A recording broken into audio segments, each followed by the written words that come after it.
Então tá. Arilson, faz a prece de início, pronto. Vamos. Eu sabia que tu ia me escolher assim. Conversei e escolhi uma. Você só foi eu.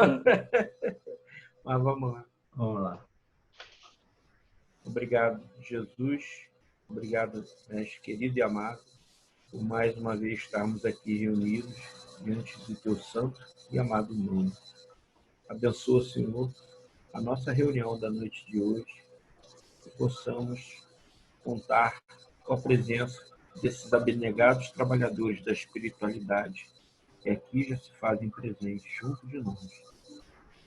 Que eles possam, Senhor, ajudar no estudo da noite de hoje, para que a paz reine, a tranquilidade, que possamos, Senhor, absorver esses conhecimentos da doutrina espírita e levar para o nosso dia a dia, a fim de ajudar o nosso progresso moral.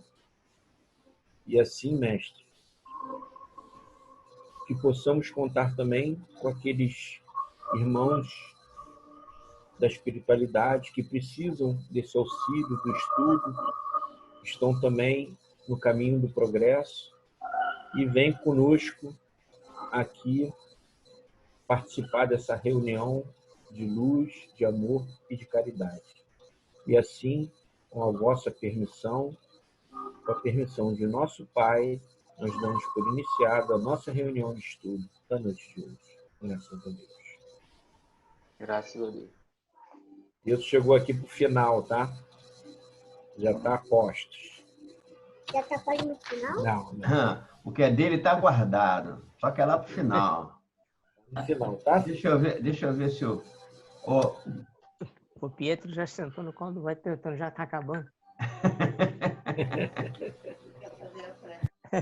Até Nazaré está ansiosa aqui pela prece do Pietro. Já é para aguardar, aguarda, porque a gente vai chegar lá. Está todo mundo vendo aí? Sim. Tá ok. Tá? Estamos. Então eu vou dar uma lida rapidinha aqui, depois vou passar para outra pessoa para dar uma lida. Uma informação útil a transferir para os interessados em mediunidade uma informação útil a transferir para os interessados em mediunidade. Não se deve forçar a eclosão e o desenvolvimento de uma faculdade ostensiva, mas aguardar o seu despertar espontâneo para, em seguida, imprimir-lhe direção segura. Nesse particular, observa-se comumente um grande paradoxo no comportamento das pessoas. Uns, com explícitas possibilidades, rejeitam a mediunidade, enquanto outros, praticamente nada sentindo, desejam-na a qualquer custo. Os primeiros sabem, no inconsciente, das lutas e compromissos assumidos e, porque os temem, deles se distanciam no mecanismo de acomodação e de fuga. Os segundos, porque imaturos, estão seduzidos pela necessidade de brilhar, de exibirem uma mediunidade que não têm, de modo a se autopromoverem. Cuidado, portanto, para não aderirmos às pseudotécnicas para a fabricação de médiuns, recheadas de exercícios e buscas inócuas, visando a acordar faculdades ainda muito embrionárias. Mediunidade não é a aquisição apressada que se obtém no mercado das facilidades humanas, mas luz do caminho apontando rumos. Então, isso foi o que a gente encerrou a reunião passada. O Gerson fez uma reflexão muito legal, principalmente usar a nossa casa como exemplo, porque a gente tem realmente uma dificuldade muito grande de médium no trabalho mediúnico. Agora, o que a gente tem debatido, e o que a gente está querendo, isso sim, fabricar, vamos dizer assim, aprendizes, né, de mediunidade, aprendizes no sentido de pessoas que participarem do estudo, do conhecimento da mediunidade e tal, levar esse estudo para todos. Não fabricar médium, fabricar aprendizes de mediunidade. Quer dizer, com isso a gente vai estar aí fazendo a divulgação da doutrina para todos os membros.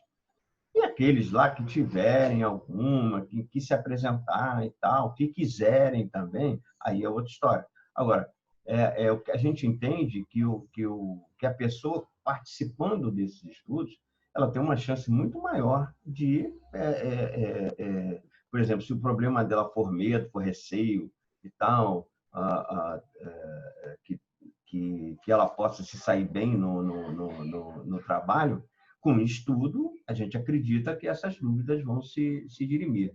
Tá certo?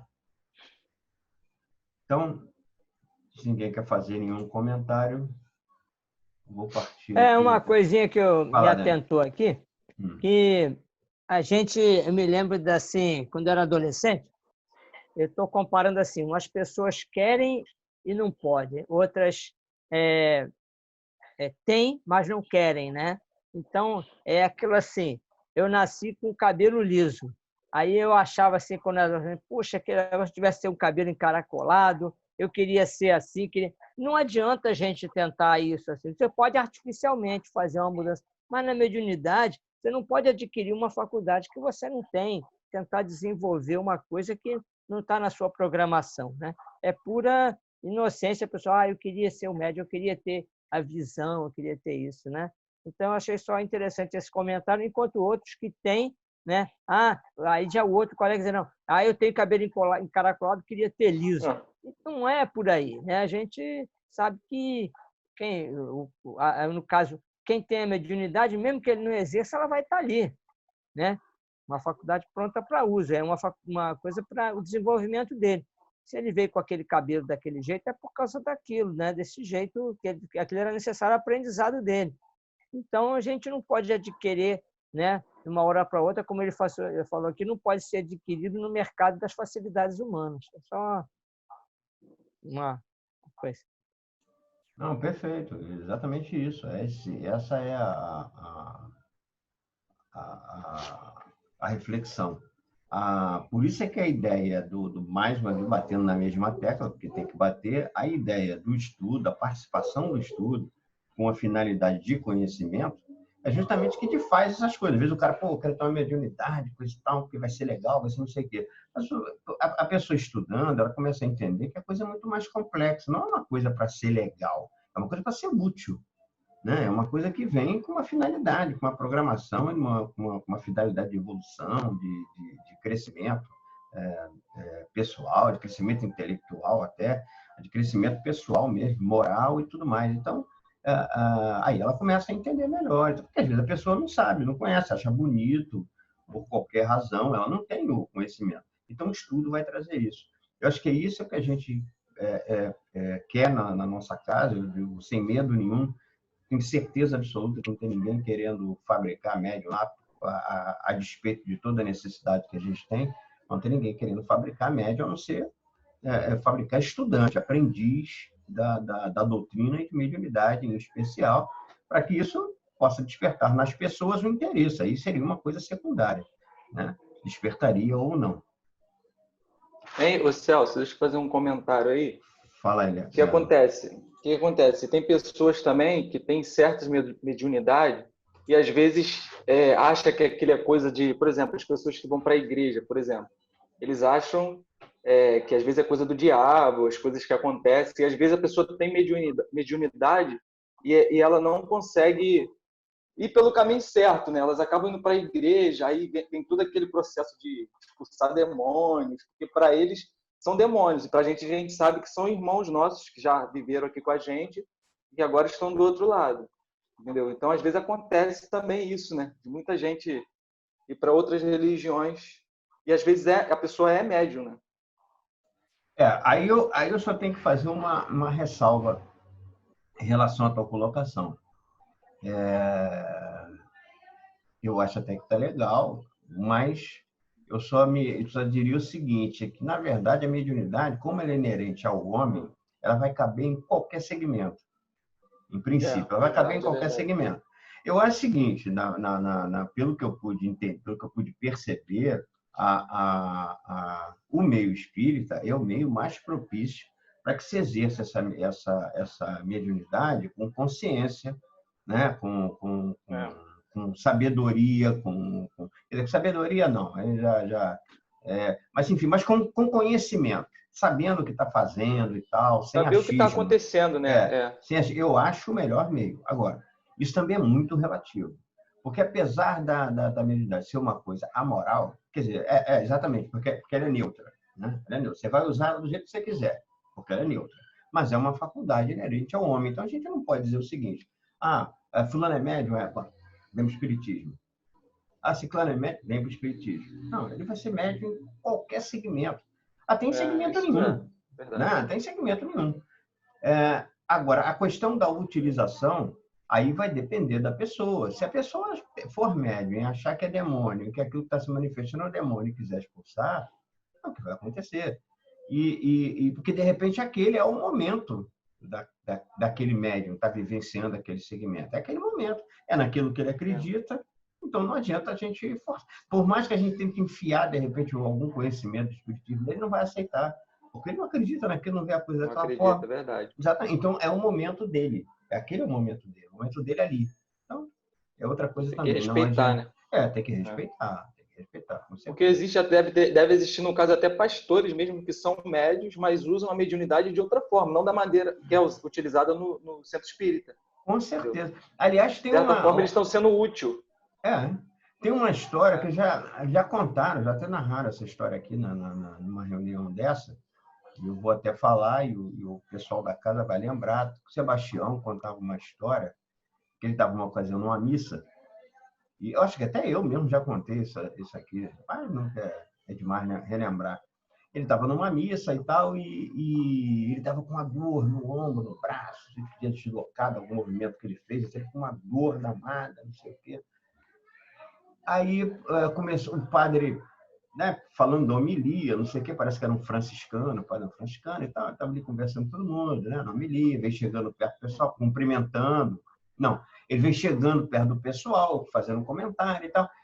E aí tinha um espírito, o Sebastião percebeu, que estava um espírito ao lado do padre, chegou perto dele e falou assim, põe a mão pede ele para botar a mão no teu ombro. Ele falou assim, eu vou pedir ao padre para botar a mão no meu ombro, eu não conheço o padre, me conhece, que eu vou pedir ao padre para botar a mão no meu ombro, então, não sei o quê, E aí, quando chegou aquela coisa ele estava bem próximo ali, chegou aquela coisa do cumprimentar, né, um ao outro, saudai-vos uns aos outros e tal, tem essa coisa na missa.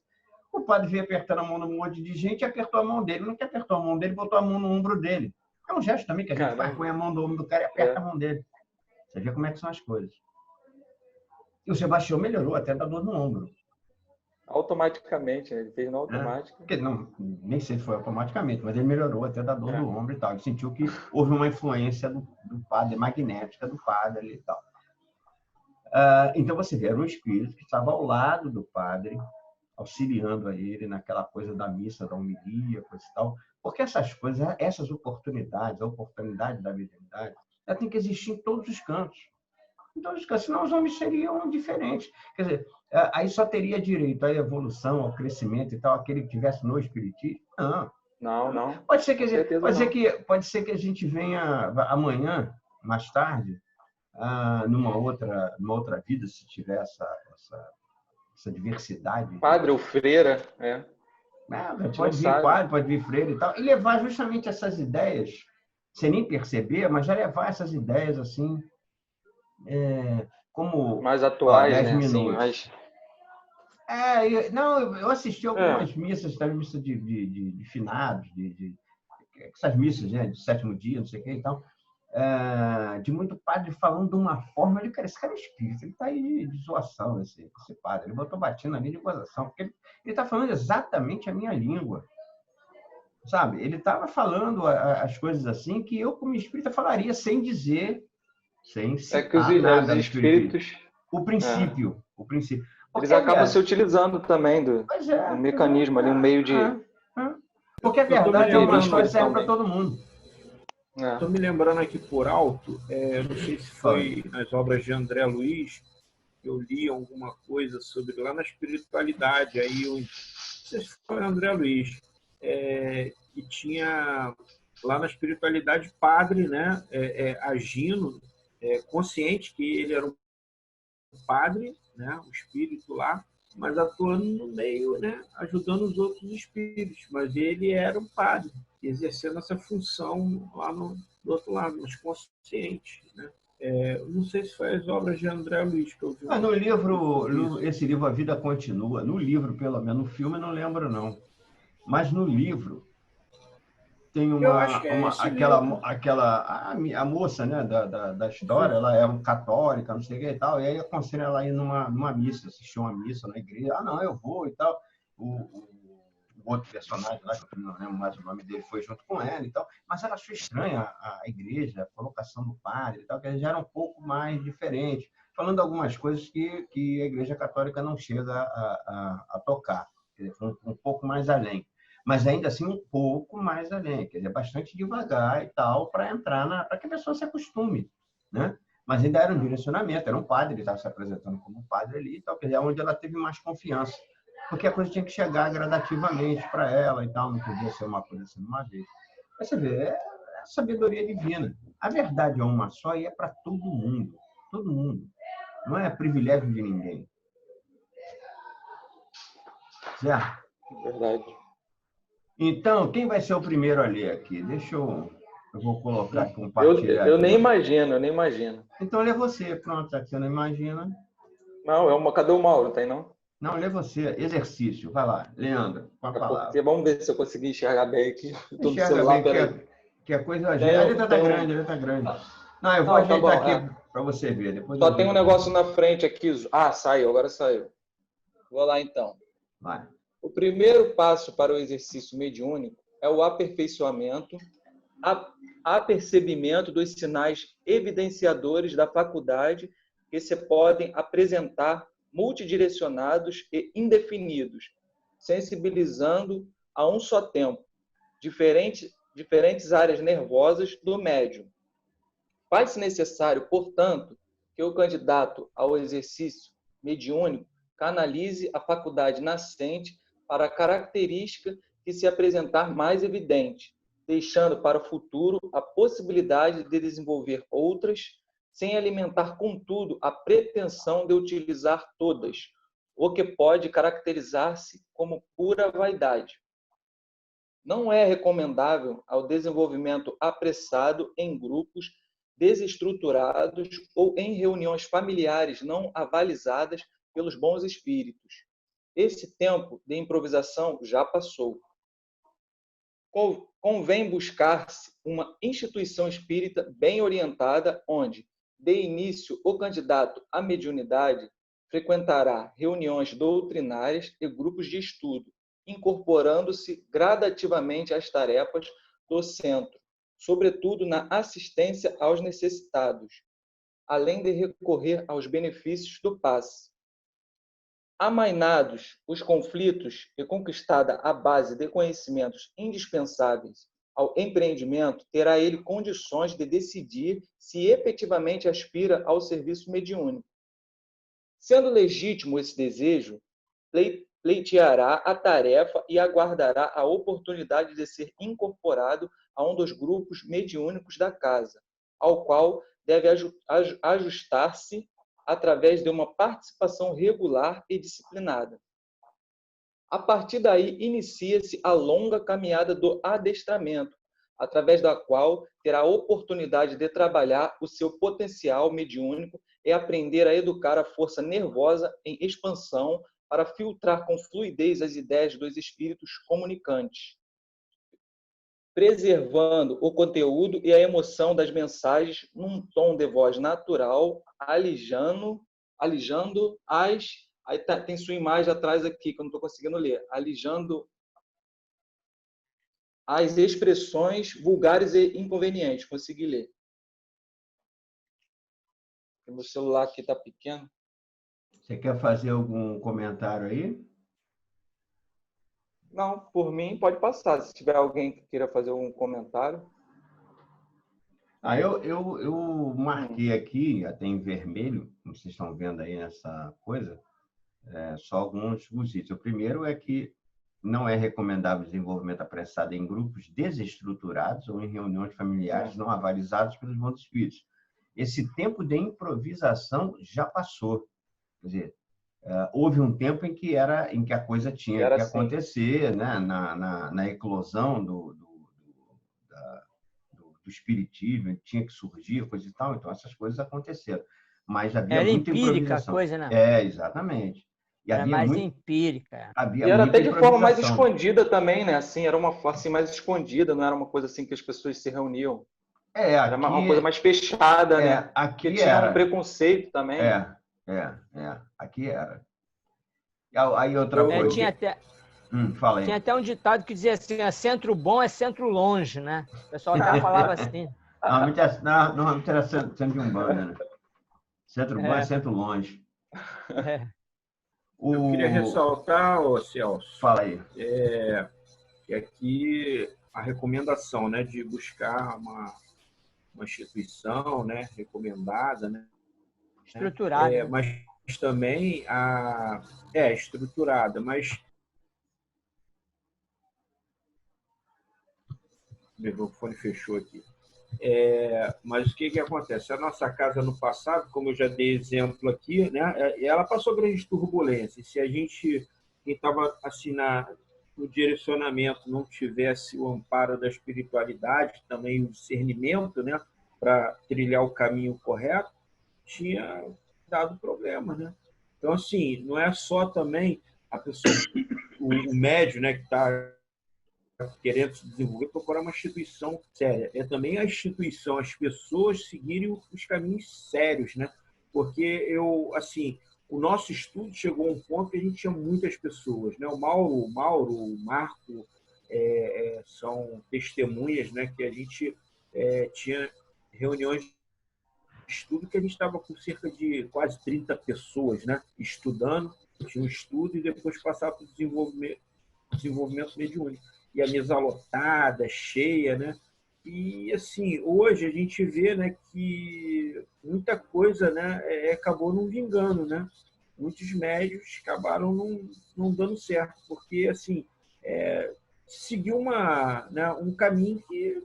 Né, e aí aconteceu o que aconteceu, né? Mas, graças a Deus, assim, a base kardeciana, né, ela foi preservada. Era uma das preocupações do seu Sebastião, e inclusive o Mauro aí, eu já tinha citado da outra vez, o Mauro foi testemunha, ele e Gerson, da preocupação do seu Sebastião em manter a base kardeciana, não desviar os seus princípios, né?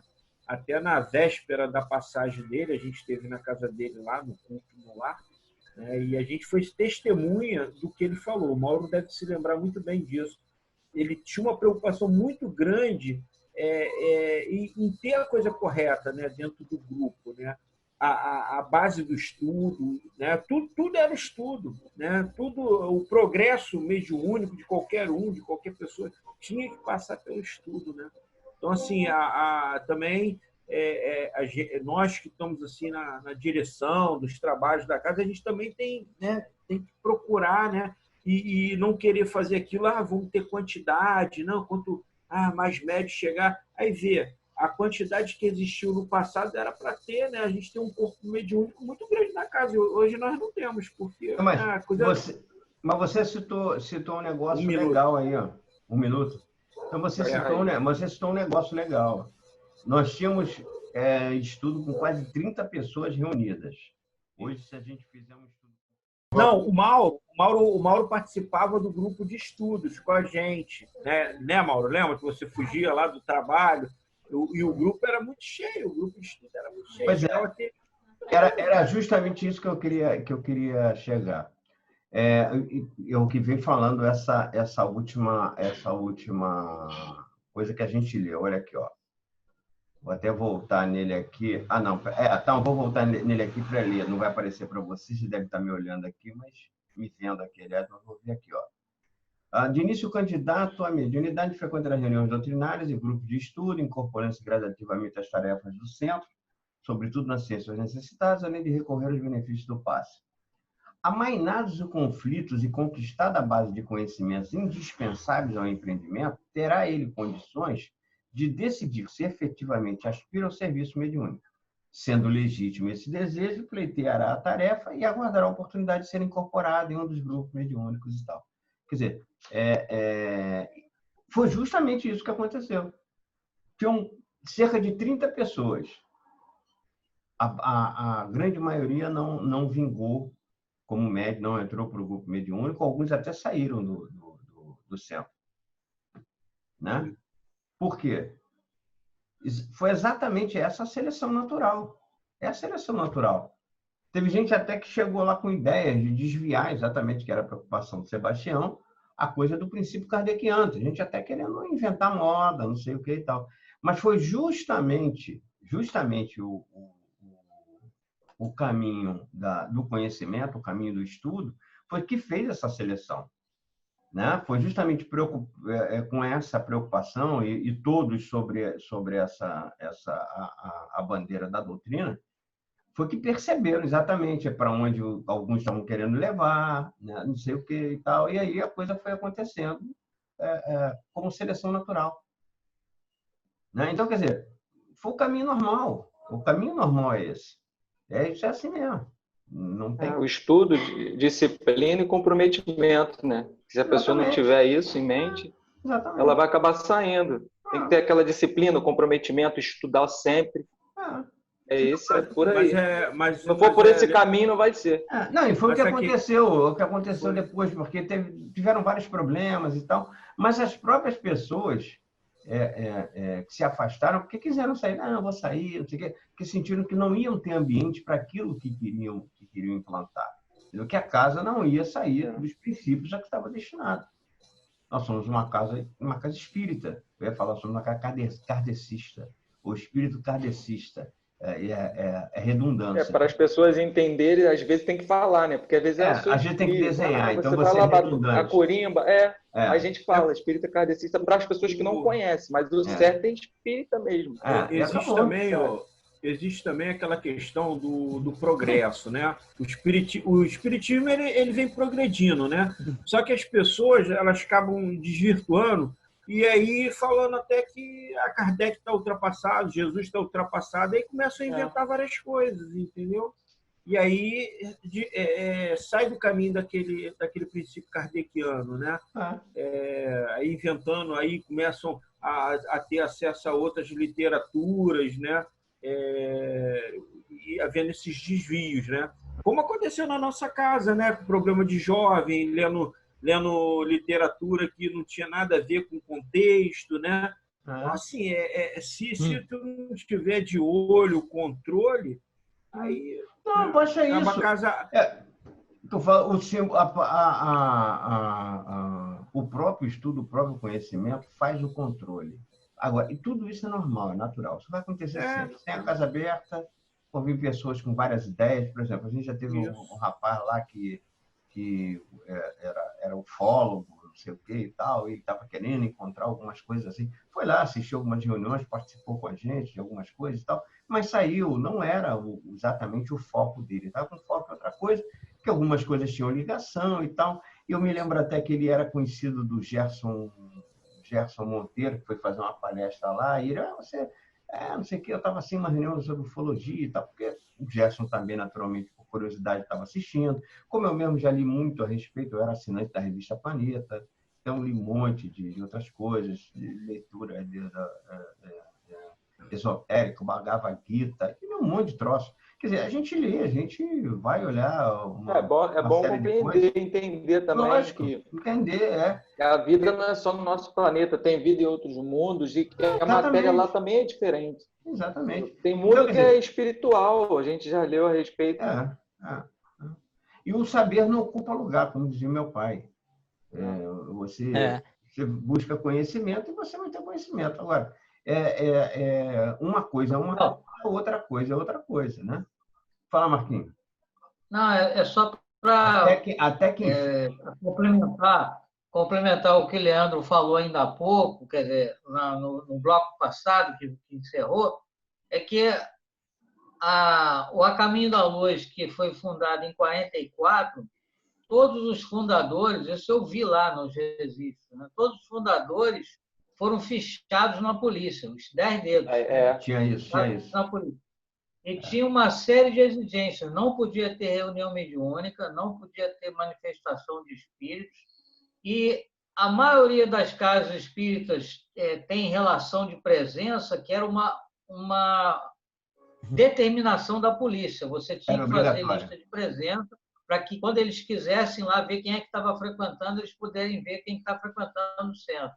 Era obrigatório. Então, tudo isso foi uma época. É lógico que a gente fazia reunião mediúnica. Nenhuma casa espírita deixou de fazer reunião mediúnica, mas corria esse risco, né, É da uma coisa polícia. mais reservada, né? Você vê, 44, bem recente, Você vê como é que muito longe. Você vê como é que A são gente as coisas. mantém essa lista de presença até hoje. Hoje a gente usa a lista de presença com outro objetivo, para estatística, Para estatística. para noção de Aí quantidade. começou daí. Não, na época era obrigação. A obrigação foi até bom, redundou numa coisa legal, porque hoje a gente tem noção de frequência e tal. Lá no Madalena de Bento Ribeiro. Ali do Vovô Batista, que ele entrou como presidente daquele grupo, daquele centro de Umbanda que a Melinha fundou. Ele era o presidente lá de papel. No papel ele era o presidente, porque ele era coronel do Exército, lá, oficial do Exército, e a polícia não se metia lá por causa dele. Não, aí ele foi convidado a ser o presidente lá, mas quem mandava mesmo era a Melinha lá. Não, mas teve o fato também de que quando ela começou a ter aquela coisa da mediunidade, estava acontecendo em casa, a família era católica, a mãe estava perdida, que era viúva, e o meu avô era muito amigo lá do marido dela e tal, e como era uma pessoa que era espírita, foi a pessoa que foi consultada. Quando ela percebeu que ela não ia ter condição de cuidar daquilo, ela achou que aquilo estava fugindo ao controle e tal, não sei o que, né? A mãe da menina. Aí foram procurar o seu Batista, olha, tá vendo isso? Ele, calma, não sei o que e tal. Aí encaminhou, e no final arredondaram que ela abriu um centro lá de Umbanda, que foi aonde a gente começou a ver, a gente deu os primeiros passos aí, foi dentro desse centro de Umbanda, e o meu avô, sendo kardecista, era presidente do centro. Livrava muito a cara por conta disso, né? Mas, porque isso aí é um negócio muito antigo, mas graças a pessoas como Bezerra de Menezes, tal, também, que era político, foi vereador aqui no Rio de Janeiro, e era muito conhecido, uma pessoa super correta, e outras, né? Outras figuras também, e aí essa coisa foi se acalmando e tal. Mas já teve época, no livro Carlos Embaçaí cita isso, no livro Espiritismo à Luz dos Fatos, que o centro espírita tinha que ter registro na Secretaria de Saúde, higiene pública, um negócio desse assim. Sanitária? Hein? Sanitária? Sanitária, não sei o que, secretaria de não sei o que, sanitário.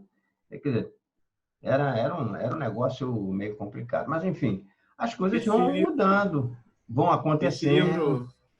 Esse livro que você citou aí, até quem não leu, eu recomendo, porque ele é muito bom. Ele é muito bom. À Luz dos Fatos. À Luz dos Fatos, é muito bom. Principalmente quem vem com uma função, uma ideia assim muito... Quer dizer, eu não tenho nada contra a religião, nem coisa nenhuma. Eu não tenho absolutamente nada contra. Eu acho que fé é uma coisa que você não... Você tenha, né, a sua fé, não sei o que e tal. Mas o Espiritismo fala numa fé raciocinada. Por quê? Porque ele é baseado em fatos. O Kardec não ficou investigando a filosofia de alguém que falou assim, não. Primeiro, ele viu um fato.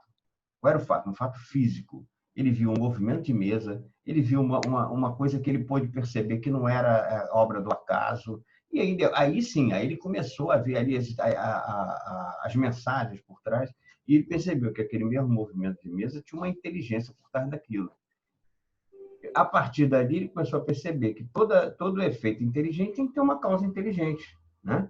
E aí sim, aí começou a estudar e tal. E aí ele foi além do que era apenas fenômeno físico, né? Ele partiu para a doutrina e tal, enfim, deu hoje, quando a gente tem o espiritismo. Mas é uma coisa, porque o espiritismo é baseado em fatos. Ele é baseado em fatos, não é E às vezes divulga coisas agora que vai acontecer mais à frente. Também tem isso também. Pois é. Caminhando junto com a ciência, né? O que eu quero dizer com relação à coisa de religião, porque religião demanda o seguinte, demanda muito em crença, né? Eu acho que todo mundo pode crer em tudo, pode acreditar em tudo, acreditar em qualquer coisa.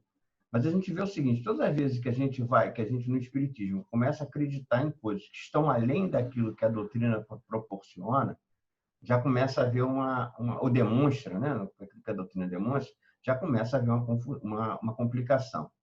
A doutrina é, inclusive, progressista, porque ela diz lá o seguinte, que se eu tiver uma dúvida ou uma coisa que fique entre o espiritismo e a ciência, você fica com a ciência. Né? Porque a ciência consegue fazer uma demonstração. Fatos, né? A outra coisa você vai achar. Então, quer dizer, então, muita coisa que a gente está aqui, a gente está conversando, olha, mas isso é uma conjectura. Eu estou achando, diante das coisas assim, eu estou imaginando que talvez seja assim, mas não é nada para se levar a sério. Tem muita doutrina, tem muita na literatura, se pode dizer espírita e tal, tem muito livro, muita gente falando muita coisa legal e tal, mas que a gente precisa entender que nem tudo é doutrina espírita. Tem gente que está fazendo conjecturas, né? Baseados até na doutrina espírita, mas que você né? Precisa ter um certo cuidado. Acontece nesses livros de romance que tem Zíbia Gasparetto, assim, que eu já até li bastante, até gosto, assim. É ótimo. Mas tem coisas assim que... É preciso que se analise, né? Que se analise. Espírita, mas coisas...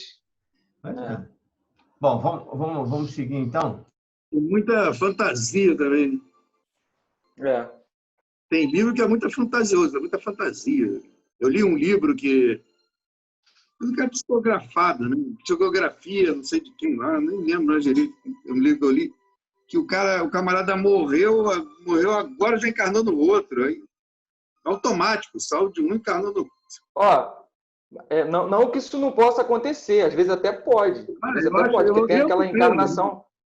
Às vezes até pode. Eu já li a respeito assim, se eu estiver falando alguma besteira, até que me corrija assim. Às vezes acontece. Morreu aqui, saiu daqui e incorporou no outro. Estranho. Peraí, mas entrou no outro, que ele nasceu de novo em seguida? Não, nasceu de novo, na hora, em menos de uma hora. Isso acontece. Sei lá. Bom, eu diria o seguinte... Eu já li a respeito que existe aquelas... Eu diria que não é impossível, mas eu diria que também é improvável. Mas que não é impossível. É improvável, mas improvável. Mas muito improvável. Não que... Eu não tenho muita... como é que se diz? Muita matemática para isso, não. Porque eu acho que isso varia muito com a necessidade das coisas, mas eu acho muito improvável. No nosso lar, que você vê, quando eles vêm para reencarnar, eles têm um preparo. Eles entram numa sala de esquecimento, sala não sei de quê. Aí o cara desencarnar aqui, encarnar logo ali... Às vezes o cara quis dar a ideia de que foi rápido e aí pareceu que tinha sido imediatamente. Vou procurar saber, mas eu já li a respeito de que existe, assim, que pode acontecer também, né? Encarnação, assim, de aquela compulsória, assim, que a pessoa já encarna. Não com essa agilidade toda e com essa rapidez, mas eu já ouvi, sim. Eu vou pesquisar direitinho no livro para poder falar aqui. O que eu li, assim, com relação aos animais, aí seria automático, né? Exatamente o que o Arilson está falando. Os animais... animais, sim. Geralmente é assim, né? Agora, o ser humano, o Hernani Guimarães Andrade fez uma pesquisa bem profunda. Aqueles casos onde as pessoas lembram nitidamente a sua encarnação anterior, né? Ela sabe falar onde morou, sabe dizer isso tudo, eram espíritos que estavam reencarnados aproximadamente em torno de 50 anos de um intervalo de uma reencarnação e outra. Porque o intervalo que ele, na época, fazendo os estudos, era em torno de 200 anos. O intervalo mais ou menos era em torno de 200 anos. Mas quando encarnava com perto de 50 anos, o espírito lembrava. Aí a gente vê quantos lembram exatamente a sua encarnação passada. Eu li um livro que a criança realmente lembrava, que ele era um piloto na guerra, na Segunda Guerra. Um americano. Não sei se seja um americano. Eu li um livro desse. Ele lembrava de tudo, que ele foi um piloto. Ali também. Ele construiu um cockpit, imitou um cockpit certinho do teu avião, que voava na Segunda Guerra, e foram pilotos que eram do grupo dele, foram lá visitar ele, alguns ele... Mas esses casos já são exceção. Raros. Esses casos já são exceções. Raros. Agora, um intervalo muito curto, eu acho também muito inviável. Não, quer dizer, era um intervalo curto, mas também não era muito curto, não. Eu já tinha lido a respeito disso aí. Ele era muito jovem, o pessoal ali já estava até com uma certa idade, mas foi ainda dentro daquela mesma geração, né? Fala, Denis. Eu vi outro dia um filme, se passava na Índia, a reencarnação de Manika, ou Manika, com K. É interessante também, a menina lembra do local e foge de casa até para ir nesse local dentro da própria Índia e vai ter com o ex-marido, né? E ela é acompanhada por um padre, e ela nasceu na religião católica. Ela era católica nessa encarnação, já tinha 10 anos de idade e tinha esses sonhos, né? Era católica, ninguém admitia a reencarnação, embora o hindu admita, né? Mas ela, como nasceu numa área católica, ela não admitia, né? O pai. E aí ela acabou indo sozinha, fugiu, o padre foi atrás dela. Vocês veem o filme, é muito interessante. Bate tudo com as coisas do espiritismo, entendeu? A reencarnação de Manika. Eu vi foi indicação lá na Rádio Rio de Janeiro que falou desse filme. Perfeito. Então, vamos lá. Fala. O que a gente estava lendo, o comentário aqui que eu queria fazer, aqui, eu destaquei aqui, deve ajustar-se através de uma participação regular e disciplinada. Depois, longa caminhada do adestramento. Depois, aprender a educar. Então, são todas coisas que envolvem disciplina, né? O adestramento envolve uma disciplina, educar envolve disciplina e uma participação regular, né? Então, que a gente, para ficar sempre dentro do... né? A mediunidade é isso, né? Que envolve isso, né? No espiritismo, né? Uma mediunidade que tem em outras religiões, eles não têm esse trabalho de educação. Então, o padre que exerce uma mediunidade, que ele, no caso, tocou no ombro do seu Sebastião e tudo, e aquilo é mais intuição. Agora, na mediunidade... Ele não tinha nem conhecimento mesmo. Ele não tinha nem noção. Não tinha conhecimento, né? Não tinha nem noção. Agora, ele foi instrumento de um espírito para curar o seu Sebastião, que merecia, no caso, né? Porque... né? Exatamente. E um espírito que estava acompanhando a ele não era um espírito que estava ali para perturbar nada. Se tivesse para perturbar, ele não ia estar pedindo, não, Sebastião, pede para colocar a mão no teu ombro. Quer dizer, quando ele fizer isso, o fluido dele vai te auxiliar e eu, naturalmente, ele ali do lado, vou potencializar para que essa cura aconteça, essa tua melhora aconteça. Quer dizer, então ele não estava mal acompanhado. Por que ele não estava mal acompanhado? Para a questão moral. Ele tinha uma certa bagagem moral. Por isso que ele tinha essa assistência. Então, mostrou que ali o padre era um padre que estava ali com compromisso, né? Estava focado, né? Ele serviu de instrumento, talvez sem saber, né? Foi todos os fatos que comprovam o espiritismo, né? Seu Sebastião era merecedor, né? E estava ali respeitoso, né? E sentindo e merecimento e com a dor, né? Com a necessidade. Então, o espírito atuou, foi tudo dentro de uma coisa, embora o padre não estivesse exercendo a mediunidade dessa forma disciplinada como é no espiritismo. Né? Perfeito. Eu estava no local certo, na hora certa, no momento certo. Pois é. Mas tudo se encaixa. Duas mensagens aqui. Estava na hora certa, no lugar certo. No lugar certo. Duas mensagens vieram aqui do alto. No momento certo. A primeira é o seguinte, falando daquilo que a gente estava tratando, que eu até citei sobre a coisa, se a ciência comprovar que o espiritismo, em algum aspecto, está equivocado, ele adotará esse conhecimento. Lógico. Ele vai mostrar ali, realmente é verdade. Quer dizer, muitas das vezes está olhando na direção certa, mas não está vendo direito. Aí vem a ciência, uma lentezinha melhor, e o espiritismo passa a enxergar com uma visão melhor. Tem que caminhar junto. Exatamente. E a outra é o seguinte, eu queria até fazer um comentário antes disso, porque até eu estava vendo uma palestra do Haroldo Dutra, e ele estava citando o seguinte, que tinha um ditado muito antigo, que eu escutava toda hora, aliás, minha família é família de ditado. começar a escrever, quiser ganhar dinheiro escrevendo livro digital, porque hoje não tem tanta valia. Mas escutei muito. Diga-me com quem andas, que eu te direi quem és. Né? Eu já acho que é o contrário. Não, em relação eu acho que é o contrário. Em relação ao espiritismo, eu acho que é o contrário. Em relação ao espiritismo, sim, porque o que ele diz é que diga quem és, que eu te digo com quem andas. Quer dizer, porque o que acontece? Antigamente se tinha a ideia de que você olhava para a companhia que você estava se juntando, que, na verdade, eu acho que tanto faz. Eu acho que de um jeito ou de outro... Tanto faz, porque se você se deixar influenciar... A recíproca é verdadeira, é verdade. Porque a coisa aí, o que se nota aí, é a afinidade. Então, quer dizer, se você está com quem eu estou andando para saber quem eu sou, da mesma forma, se souber quem eu sou, vai dizer com quem eu ando. Porque a questão ali vai ser de afinidade. Mas essa é uma frase muito dita hoje, ele inclusive fez essa colocação, e eu até ri quando o Marcos colocou aqui, porque eu achei que realmente é interessante. Mas a recíproca é verdadeira. Eu falei isso em relação ao padre, que se o padre era um padre consciente, um padre que era... Ele estava bem acompanhado, e ele bem acompanhado, ele pode fazer a cura, pode fazer muita coisa. Perfeito. Esse é o que eu mandei. Vamos lá, vamos compartilhar. Então, isso aí é o que a gente acabou de ler.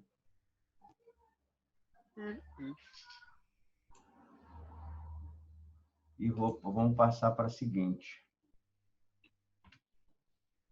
Vai lá, Mauro, lê aí antes que você comece a psicografar. Pode ser? Eu não psicografo. Importa ao sensitivo não resistir à onda mental que o alcança, ainda que acompanhada de fortes emoções e sensações desconfortantes. Ela procede dos espíritos e deverá ser canalizada sem bloqueios, porém com atenção, equilíbrio e disciplina. Existências provocam engurgitamentos energéticos e mal-estar, os quais, muitas vezes, refletem a falta de uma preparação cuidadosa. Todavia, nunca deverá entregar-se em totalidade a ponto de permitir a exacerbação nervosa, a manifestação ruidosa ou a posição largada de se debruçar sobre a mesa ou comportamentos equivalentes. Olha aí, só para já... Ela está destacada exatamente por isso. Você vê como é que são as coisas. Tudo que ele está falando aqui, na minha visão, por exemplo, que eu posso enxergar aqui, é que ele reside no equilíbrio. O que ele está dizendo aqui é assim, que é preciso se buscar o equilíbrio. Aliás, ele fala na palavra, né? As emoções, as sensações, elas procedem dos espíritos e deverá ser canalizadas sem bloqueios, porém com atenção, equilíbrio e disciplina. Quer dizer, você está passando pela emoção, você está passando pela sensação, né, que você está tendo aí você sabe que é da outra entidade, que não é sua, mas você tem que passar, quer dizer, você tem que se colocar à parte do negócio. Você manifesta como se fosse um ator, só que você não está atuando, quer dizer, você atua deixando que aquela emoção, aquela sensação se exteriorize, né? Mas não que você esteja inventando alguma coisa e tal, não. Mas você deixa que ela exteriorize e tal. Agora, com atenção, equilíbrio e disciplina. Resistência provoca engurgitamentos energéticos e mal-estar. Você querer conter essa coisa assim é muito complicado. Mas conter, se ele disse que você tem que deixar que aconteça com equilíbrio, atenção e disciplina, como é que você não vai resistir? Não, você vai resistir, mas não tanto. É isso que então, essa aí eu tinha uma dúvida com relação a isso. Pois você vai resistir, sim, você vai resistir, porque se o espírito quiser, eu vou quebrar meu olho, tá dizendo... vou não sei o quê. Exatamente. Então, ele está falando sempre aqui o seguinte, do equilíbrio. Equilíbrio. Os quais muitas vezes refletem a falta de uma preparação cuidadosa. Quer dizer, a resistência é falta de uma preparação cuidadosa. Então, quer dizer, essa tua resistência é um negócio equilibrado. Você deixa acontecer, mas sabendo o seguinte, você é responsável por deixar aquilo acontecer. Então, ela vai até onde você permitir. Ela tem que ir até onde você permite. Ó, todavia, nunca deverá entregar-se em totalidade. Quer dizer, está falando sempre do equilíbrio, a ponto de permitir a exacerbação nervosa, a manifestação ruidosa, a posição largada de se debruçar sobre a mesa ou comportamentos equivalentes. Quer dizer, você deixa, mas não tanto. Nem tanto ao mar, nem tanto à terra. Nem tão rápido por essa covardia, nem tão devagar por essa provocação. Mas para quem já está acostumado, que é médico, que já está acostumado a sair para entender, né? No meu caso, eu tenho uma certa dificuldade de entender e sair, porque a pessoa ela não vai deixar, mas ao mesmo tempo ela tem que ter aquele equilíbrio, entendeu? Mas não é uma... Parece um paradoxo, mas não é, não. Não tem uma contradição nisso. Não tem uma contradição, não. Ela fala justamente no equilíbrio. Quer dizer, isso vai acontecer muito, se a pessoa se entregar e tal, não sei o quê, no início. Você ter atenção, na verdade, ali, né? Você ficar ali, concentrado. É isso que você vai aprender. É isso que você vai aprender com o desenvolvimento. Exatamente. É o que você vai aprender com o desenvolvimento e com a educação. Agora eu vou contar um caso aqui do meu desenvolvimento, que foi assim, foi meio meteórico. E na outra reunião eu falei que eu perguntava à minha mãe, que minha mãe era médica, então eu perguntava a ela como... Espera aí, chegou para estudar. Então eu perguntava à minha mãe, né, como eu comecei a participar do desenvolvimento mediúnico, eu perguntava à minha mãe como é que era, né? Mas minha mãe não sabia explicar. Não sabia explicar. E eu estava no estudo e ia passar para o desenvolvimento. Então, quando foi meu primeiro dia no desenvolvimento, a mesa estava cheia. Como eu falei, o estudo era muitas pessoas e se iniciou, quando eu estava de olhos fechados, se iniciou por uma pessoa que eu sabia mais ou menos onde estava sentada e foi seguindo as outras pessoas, então eu deduzi que eu seria o último, né? E aí foi, passando por um, passando por outro, até que estava chegando a penúltima pessoa, eu era o último, a penúltima pessoa, até lembro quem era, Ana Paula. Aí eu pensei assim, não estou sentindo nada, não vai acontecer nada nessa reunião. Aí, quando chegou na Ana Paula, eu tive esse pensamento, né? Chegou nela, não tinha sentido nada. Aí, uma energia correu minha mão começou a bater na mesa, e aí aquela energia subiu por aqui, eu senti aquilo subindo, aí a mão direita parou de bater e a esquerda começou. Né? Assim, aquela coisa involuntária mesmo, o negócio... Assim, não vai acontecer nada comigo hoje, não estou sentindo nada, eu não sabia o que poderia acontecer. Né? Eu não sabia como é que ia ser esse intercâmbio, né? Entre o espírito, o guia, né? Essas coisas todas. E aí começou com a batida de mão. Aquilo involuntário, com a mão direita, involuntário não, né? E aquilo percorreu, eu senti aquela coisa passar por mim, pelo meu peito, passar para outra mão, a mão direita parou de bater e a esquerda começou a bater. Aí depois voltou e aí eu senti aqui, né, uma pressão aqui no pescoço. Aí acho que a Ana Paula ela não teve manifestação mediúnica. Aí o doutrinador, quando ele percebeu que aconteceu comigo, não aconteceu com a Ana Paula, automaticamente ele já passou ali para, né, para o meu lado, para poder, né, começar a trabalhar. Eu esqueci até que é aquele irmão, Jaimin, era o Jaimin. Aí ele passou a toalha em cima de mim, né, conversando, pedindo para o guia, né, se acalmar, né, ter aquele intercâmbio. Né, e eu fiquei, né, porque assim, eu não tinha noção do que podia acontecer. E foi uma pressão muito grande, né, na garganta, e já o espírito, né, o guia, né, querendo já se comunicar, mas só que eu ainda não estava preparado. Aí, na segunda vez, que a coisa foi mais tranquila, mas no primeiro dia já foi aquela... E eu achando que não ia acontecer nada. Então, mas na segunda vez foi mais questão de concentração? Então, você já estava preparado? Não, aí eu... Que ia acontecer? Então, como eu vi que aconteceu dessa forma assim, porque assim, eu até lembro, acho que eu demorei muito a desenvolver. Claro que não tem, mas eu era jovem, né? Então né, comecei a trabalhar, a estudar, então tinha me afastado do grupo quando houve a mudança. Então, eu acho que meu desenvolvimento mediúnico eu atrasei muito, né? Então, tipo assim, fala assim que a mediunidade já está aflorada demais. Então, eu acho que ela veio de uma vez, assim, uma energia, né, muito grande, e já na segunda vez o espírito já começou a expressar, né, atuando muito aqui, né, na região, sentia mesmo queimar a garganta, né, queimar, e a querer se comunicar. E a questão da mão também, né? A mão ficava, né, tremendo. Mas e hoje em dia? Como é que é a sensação? É a mesma? É melhor? Não, hoje hoje natural. É natural, né? Você nem se percebe. Essa queimação você não sente mais, não. Queimação. Não. Hoje isso, né? A comunicação já assim, ela é. Por isso que até na reunião eu falei que a coisa é tão rápida, né?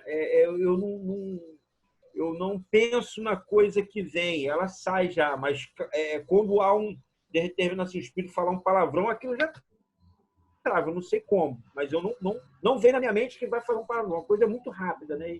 Porque foi falado, né, que primeiro, né, você, né, a comunicação se dá por aqui, depois você expressa ela, né, fisicamente, né? O que também mas o que também, não, olha só, o que também é uma coisa, deixa eu ler uma mensagem que as sensações são bem individuais. Cada um sente o que é permitido pela espiritualidade amiga para o seu melhor aprendizado. Tudo é feito com muito amor. O que acontece é que isso aí é o perfeito.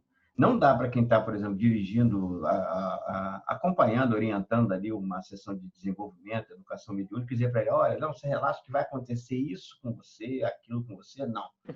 Ele só diz o seguinte, você relaxa, tenha calma, e deixa que assim, a sensação que você tiver, você deixa que passe. Tal. Aí, diante da sensação do que a pessoa, do que o médium demonstrar que está sentindo, ele vai atuar. Aí ele vai atuar, vai dizer. Normalmente é legal quando tem o acompanhamento de um passista, né? Ali junto a ele e tal, e muitas das vezes ele pode intervir aplicando um passe, porque às vezes a falta de prática dele e a necessidade ali do espírito, na verdade, a falta de prática dos dois, né? Às vezes acontece isso, o espírito é novo, o comunicante, que às vezes é o guia desenvolvedor ou o que vai realmente trabalhar com ele, e a falta de prática do médium. Às vezes os dois estão ainda se adaptando a essa condição, a essa comunicação perispírito a perispírito. Então, às vezes, o passe ali auxilia muito nisso e tal. Mas isso é sempre, como diz o Denison aqui, é uma sensação individual. Então, não tem receita para o orientador ali dizer, não, olha, vai ter isso e aquilo. Não, ele não tem como dizer isso. Se disser, sei lá, aí depende muito, não sei. Mas se afirmar, eu pessoalmente já não levo muita fé, sem querer interferir na opinião de ninguém. Mas eu pessoalmente já não acredito muito. Eu acho que não tem receita para isso, não. É individual. Agora, a partir do momento que você como orientador observa a manifestação, aí você atua ali da melhor maneira, orientando, falando, olha, faz assim, tal, pensa, deixa acontecer, fica à vontade, relaxa, porque é para que o médium comece a perceber a sensação, né? A coisa daquela energia, daquele contato que ele está tendo ali a primeira vez. Ele precisa perceber aquilo. E aí, depois, a partir daí, a coisa vem acontecendo mais tranquilamente, mais gradualmente. Na verdade, é andar de bicicleta de rodinha. É até você conseguir o equilíbrio. Conseguir o equilíbrio, tira a rodinha que você vai andar sozinho. Então, a coisa é mais ou menos assim. É uma coisa individual, né? De cada um. É gradativo. Eu não sei mas o que... eu já tinha, Celso. Eu tinha, tem 1 minuto agora, 1 minuto e pouco, mas eu tinha um pouquinho do estudo, né? Sim, claro. Do estudo. Agora, a compreensão, é verdade. Porque quando aconteceu com a minha esposa lá, minha esposa nunca mais voltou, entendeu? Ela não tinha base doutrinária. Mas ela estava na reunião de educação mediúnica. Jogaram ela no desenvolvimento mediúnico, ela se assustou. Porque o dela também aconteceu da mesma forma, logo de cara. Só que ela não tinha uma base doutrinária, né? Então aquilo assustou ela, nunca mais voltou. Esse que é o problema. Ô, Celso, Oi. Eu entendo que quando ele coloca assim, não resistir à onda mental que alcança, ainda que acompanhado de fortes emoções e sensações desconfortantes, é porque o espírito tem lá suas dificuldades, tem o seu... Então, o médium não resistir a essa. Vamos dizer que seja um médium alegre. E, de repente, ele começou a sentir uma sensação de tristeza, de melancolia. Então, ele não resistir a essas sensações, deixar que ela venha naturalmente. É nesse aspecto que o Manuel Filomeno está falando. Perfeito. Mas, por outro lado, também, não se deixar dominar totalmente por essa sensação, né? Ele sentir, registrar, né? E agir conforme ela, mas não se entregar, como ele falou, se jogar na mesa, né? Sim. Mas aí já é o médium mais formado. O Marcos está citando aí aquele médium novo. Ele está pela primeira vez sentindo a sensação. Então, ele deve deixar que a sensação aconteça, até para ele poder perceber, né? Para ele poder perceber a sensação. Não tem nenhuma coisa, não. Ainda bem que para a gente, por exemplo, pelo menos para mim, o primeiro fenômeno não era, eu não tenho que reclamar. O fenômeno não era novidade nenhuma, porque eu nasci dentro do fenômeno. E vendo ele acontecer na Umbanda, inclusive. Segundo, eu fui muito novo para a mocidade, coisa e tal, quer dizer, o estudo comecei a estudar já desde muito novo, fui para lá com 10 anos. Então, quando chegou no momento do desenvolvimento, foi uma coisa que aconteceu também naturalmente, que eu também não forcei nada, nem coisa nenhuma, mas eu me lembro de uma ocasião, já até contei essa história aqui também, só que, claro, ali eu não podia nem dar passagem a isso, porque era uma situação, não era uma situação de desenvolvimento. Eu tinha pouco tempo, devia ter uns 18 anos, mais ou menos, e estava começando, né, participando do desenvolvimento, do estudo sobre mediunidade, desenvolvimento e tal, e educação mediúnica. E eu vinha descendo a minha rua e há pouco tempo a gente tinha perdido um amigo que morava ali, era vizinho, um outro criado comigo, meu xará, inclusive. Ele tinha falecido, muito novo, morreu na praia, afogado e tal. E teve um momento em que eu vinha descendo a rua com a minha mãe, ia até para a reunião de desenvolvimento. Quando eu passei pela porta da casa, que é onde ele morava, ele se agarrou no meu ombro. E aí, eu nunca tinha tido essa sensação, e essa sensação assim tão forte. Quer dizer, foi a primeira vez que eu tive realmente essa sensação de sentir aquela angústia do outro, desespero e tal, aquela coisa e parece que era uma salvação para ele, né? Porque passou até que, enfim, um conhecido, alguém que poderia, não sei se ele percebeu por alguma razão, que eu seria um canal, né, para ele se comunicar e tal. E eu fui sentir aquela sensação e falava para minha mãe, vamos rápido, por favor. Caramba, eu estou aqui, o negócio não está legal. Ela percebeu também e tal. E a gente acelerou o passo, desceu rapidinho, eu nem lembro direito como é que eu atravessei a rua, como é que eu cheguei lá. Porque a partir dali eu segurei na minha mãe, apesar dela bem pequenininha, e atravessei a rua, que ela é que me guiou. Se eu estivesse sozinho, você nem se chegava lá. E como é que as coisas são... Ou talvez chegasse, mas também sem saber como, né? E aí, sim, quando chegou lá e tal, aí a coisa já começou a melhorar um pouquinho, quer dizer, no momento ali a corrente já estava atuante, né, ali no local, já se acercou dele e tal, e eu parei de sentir aquela sensação, eu sentia ainda ali, mas já não era aquela sensação tão forte, tão pesada quanto eu estava sentindo. E depois a coisa aconteceu, se dissipou, quer dizer, ele foi amparado ali e tal, né, teve a orientação dele, e eu fui para o desenvolvimento normal. Tem alguém com uma música com uma música alta aí aberta. Aí fica interferindo, só dá certo se a pessoa estiver falando. Botar a música por trás. Porque senão fica variando os microfones. Só pode ser um Marco. Vai dar uma interferência. Tá. Que era o único que estava com o microfone aberto aqui, era eu, Leandro. Acho que ele tentou ajudar, acho que ele queria botar uma música fone musical seria legal, mas mas não dá legal, certo. Nada, não. Porque interfere e falha, fica falhando a comunicação. Entendeu? Então, a coisa foi assim, quer dizer, foi a primeira... Claro que eu tinha tido outras sensações, né? Sensação de presença e tal, que era como se estivesse vendo alguém, tal, a sensação física da presença. mas nunca vi nada, nem nunca tinha visto nada, mas sentia a sensação física. Mas essa foi uma coisa assim mesmo de contato. Ali houve realmente um contato. Eu fiquei triste, né, por sentir essa sensação desse meu amigo que tinha falecido, mas eu também pude compreender, mesmo naquela ocasião que estava acontecendo com ele, que seria muito natural.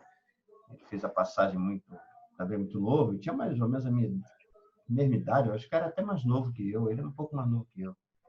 E, enfim, ele estava confuso, né? Tava complicado ali.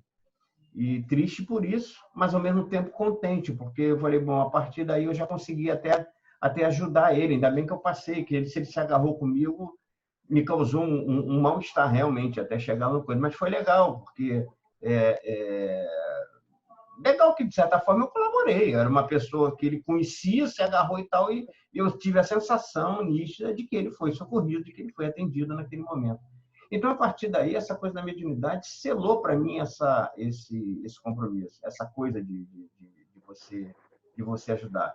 Essa sensação de desconforto que eu senti lá no primeiro dia, eu sinto até hoje, quando você tem essa sensação vem do espírito. Eu sinto até hoje.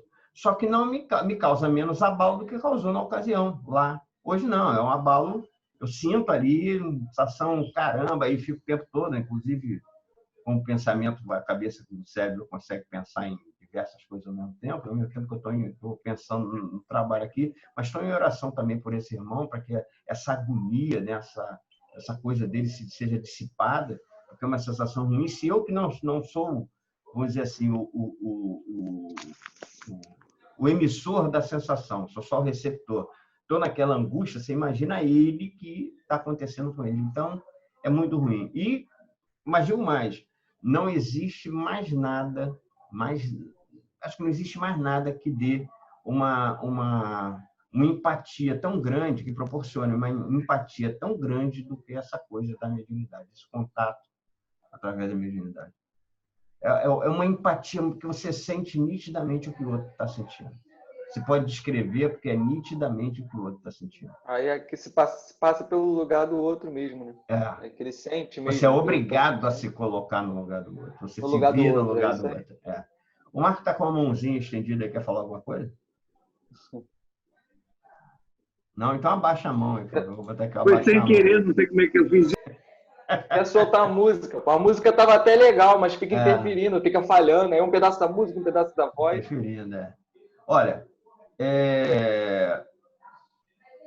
a gente está já veio para o último bloco. Se a gente continuar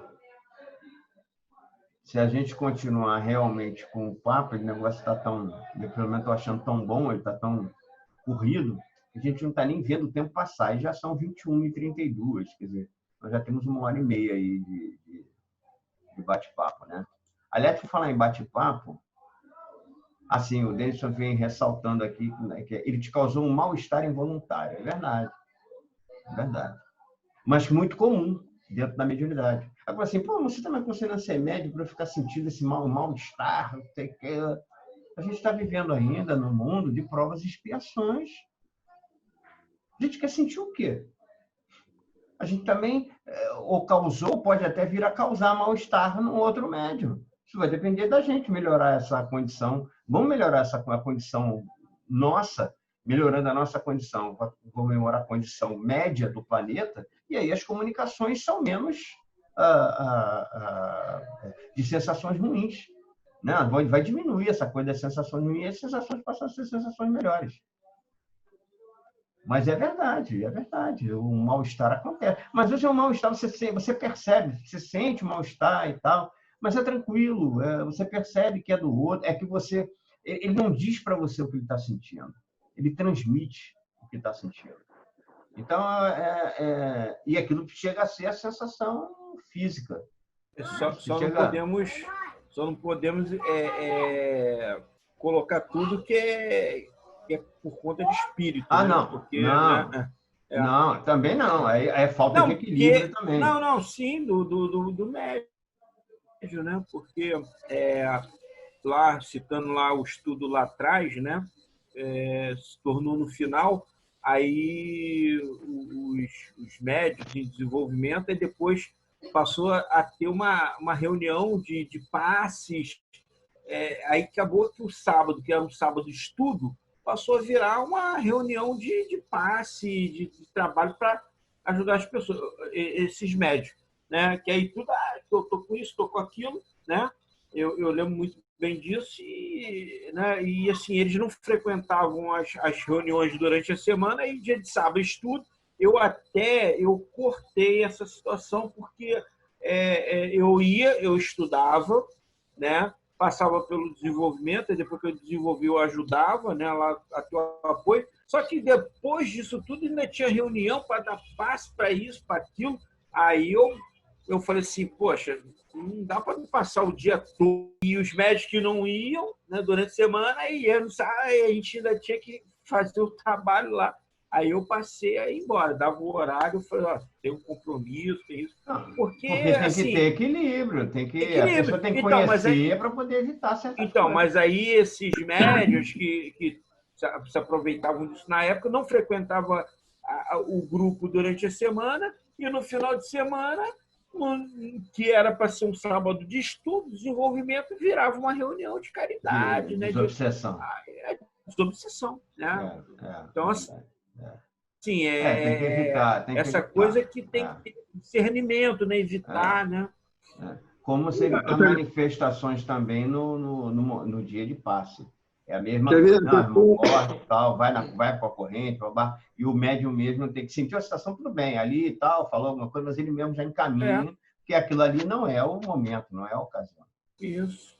Então, o pessoal vai trabalhar também, às vezes vai para a sessão vai trabalhar mediunicamente, ou aplicando passe, ou na caridade, se enche, come a feijoada, se enche de tostinho de porco, aí chega na mesa com sensação ruim do espírito. Começa a passar tudo. Ele que está fazendo mal ao espírito. Está numa digestão ruim, pois é. E é por isso que a gente leu ali. Aí, pô, o espírito deixou a sensação ruim, me deu aquela azeitona para mim comer que eu fiquei passando mal. Tem que ver isso também. Por isso se fala sobre uma determinada abstinência e tal, não por questão de ser proibido ou ser pecado, mas por causa disso. O Denson lembra aqui o seguinte, que é melhor sentir essas sensações que a gente falava, ele falou a respeito do mal-estar involuntário, e a gente estava falando dessa sensação de mal-estar, e ele diz aqui o seguinte, que é melhor sentir essas sensações de forma passageira e controlada do que de forma permanente quando se nega a trabalhar ajudando o próximo. Realmente, porque depois disso, se a pessoa tem como é que diz, está com essa sensação, mas evita o trabalho mediúnico, não quer trabalhar e tal, não sei o quê, né? Corre um sério risco de transformar essa mediunidade numa mediunidade obsessiva. Aí vai depender muito dele, vai depender muito do que tenha de carga para trás, né? E depende muito da pessoa, claro. O Carlos está lembrando aqui o seguinte, você está com o capítulo 3 aí, do método, tá certo. Todo bate-papo tem como elucidações o livro dos médiuns, capítulo 3 do método. O Carlos está passando para a gente aí. Então, se quiser dar uma... Você quer citar alguma coisa aí um trecho aí boa noite. É que a conversa foi evoluindo, né? Conversamos sobre muita coisa, muitos assuntos, né? Desde do participante chegando na casa espírita até o estado físico do médium, né? Aí tem vários trechos aqui, né? Logo no item 18 do livro dos médiuns, aqui o método, né? Falando sobre esses tópicos, né? Falando dispor-se a um estudo sério, né? A pessoa disse que aqui, por exemplo, quem pois seriamente queira conhecê-lo deve, ou seja, o espiritismo como primeira condição, dispor-se a um estudo sério, né? E persuadir-se de que ele não pode, como nenhuma outra ciência, ser aprendido a brincar, né? Ou seja, claro, como um visitante, né, esporádico, ou alguém que é assíduo, porém não busca assim, estudar no seu seio particular. Tem vários trechos aqui, né? Não basta para fazer de alguém um espírito esclarecido com a crença nos espíritos, né? E por aí vai. Aí eu só dei uma palhinha sobre isso aí, né? Falar sobre os espíritas experimentadores, os espíritas imperfeitos. Esse capítulo 3 do método auxilia bem os frequentadores na casa espírita. E que, assim, a gente pensar num tempo, né? Quanto tempo para estudar um livro dos espíritos, livro dos médios? 1 ano, uma obra? Quanto tempo esse participante deveria chegar a sair da reunião de estudo para a reunião de educação da mediunidade, onde ele vai ao mesmo tempo que ele vai se aperceber enquanto possível médium extensivo e dos tipos de faculdade, até mesmo a de que se ele quer ser espírita mesmo, né? Se ele vai, né? Porque só a crença na imortalidade da alma não vai levar uma pessoa a ser um adepto da casa espírita, e daí que essa casa esse grupo venha a ter os dirigentes ter êxito, né, no investimento daquele grupo, né? E por aí vai, né? Aí no decorrer dos estudos é o que a gente está fazendo aqui hoje, né? Tentando conhecer a doutrina espírita, como ela age na nossa vida física e espiritual, e a gente vai, é o que se está fazendo aqui, trocando experiências, né, dentro do conteúdo doutrinário, para que a gente vá retirando esse ou aquele equívoco ainda das nossas ideias, né, e purificando a nossa prática, a nossa vivência. Aí eu achei interessante falar isso. Já que eu falo muito pouco, participo muito pouco. Ô, Celso, eu queria comentar aquela colocação. Obrigado. Fala, Marquinhos, pode falar aí. Aquela colocação no Denis, que ele diz que é melhor você sentir as sensações de forma passageira e controlada do que permanecer quando se nega a trabalhar ajudando o próximo. Ele me fez lembrar 2 filmes que retratou essa situação, né? Muito conhecido. Um é o Ghost, né? Que é aquela médium, quando o espírito identificou que ela, embora ela fazia uma opção de falcatrua, mas ela ouviu ele. Então, quando ele percebeu que ela ouviu, ele começou a perturbar ela até... E ela ficou cheia de medo. Ela fugia de tudo que é jeito, né, no filme, né? No filme ela fugia, eu lembro. Ela fugia, morria de medo, porque ela era uma charlatã, né? Ela só enganava. Então, quando ela começou a receber o espírito, ela falou... Ficou cheia de medo e corria. Era muito engraçado. E tem outro filme que é pouco conhecido, nós passamos até no Cine Debate, no Caminho da Luz, é Um Espírito Atrás de Mim. É uma comédia. É um dentista. Não vi, não, mas já ouvi falar. É um dentista que os espíritos começam a perceber que ele escuta, aí começam a procurar ele. Era um tal de espírito entrar no consultório. Eu vi esse filme. Não deixou ele trabalhar. Até quando ele resolveu atender o que cada um queria, aí ele negociou. Olha, agora eu tenho que trabalhar, depois a gente pode ver isso. Aí é mais ou menos o que o Denis falou lá. Quando você educa a tua mediunidade, você negocia, né? Eles começam a entender que você tem um horário, tem um momento, tem uma situação. Isso nesse filme retrata muito bem também. Perfeito, legal. Bom, vamos encerrar, né? Porque senão a gente vamos ficar aqui por hora. Deixa eu só dar uma olhadinha aqui. A gente parou. Eu não sei, por aqui eu não sei qual é a página do livro, mas a gente parou nessa... Aliás, não chegamos a terminar essa coisa, não. A página do PDF é a página 36. 36, né? Ótimo. Página 36, Uma prática será permitida perceber. Isso aí. O livro é 61. No livro é 61. Ah, tá. Então é isso aí que a gente tem que continuar. Tá certo? Bom, então, no mais, quero agradecer a todos, agradecer aí a participação do Carlos aí, que veio trazer uma elucidação. É legal para para a gente, por exemplo, dar uma lida lá e tal, no capítulo do método, que está no livro dos médiuns. E é muito bom, vai resumir isso aí, o que a gente conversou e o que a gente vai conversar ainda, pelo que eu vi na próxima reunião. Então, Carlos, valeu. Então, legal, vamos encerrar. O Pietro vai fazer a prece do Pai Nosso, na oração do Pai Nosso, a prece do Pietro. E ele está chamando a Nazaré para ver a prece do Pietro. Nazaré é fã do Pietro. É fã do Pietro.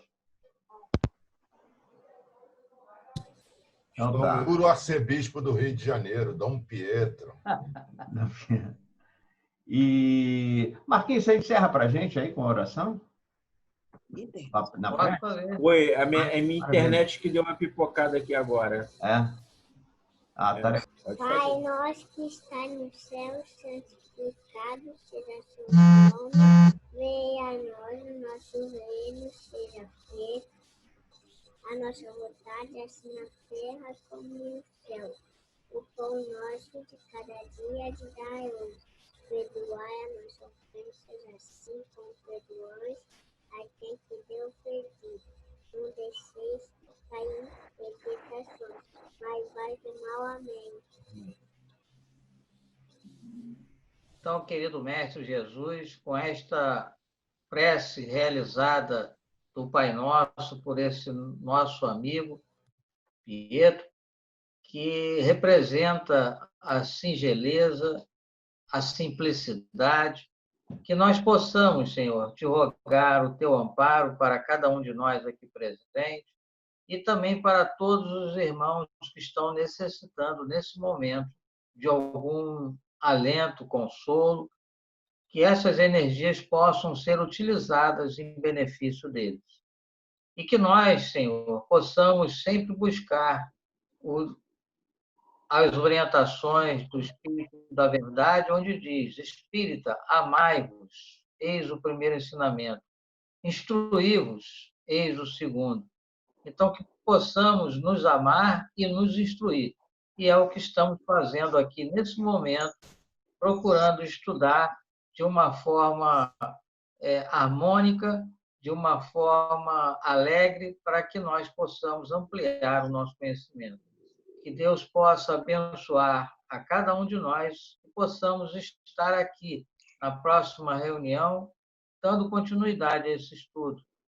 E agradecemos aos guias das duas instituições, do Grupo Espírita Amor e Luz Maria Madalena e do Centro Espírita Caminho da Luz, que com certeza estão irmanados, trabalhando em prol da humanidade. Que assim seja, graças a Deus. Graças a Deus. Beleza, então. Pietro emocionando a todos aqui com a prece. Claro que a vozinha de criança já nos primeiros passos aí do Pai Nosso, a grande prece. Tá certo. Dom Pietro Parajara. Tá bom. Então, beleza. Um grande abraço a todos. Até a próxima. Boa noite. Saúde e paz para todos. Até a próxima. Valeu. Valeu. Obrigado aí. Um abraço. Fala aí, Mauro. Até segunda-feira.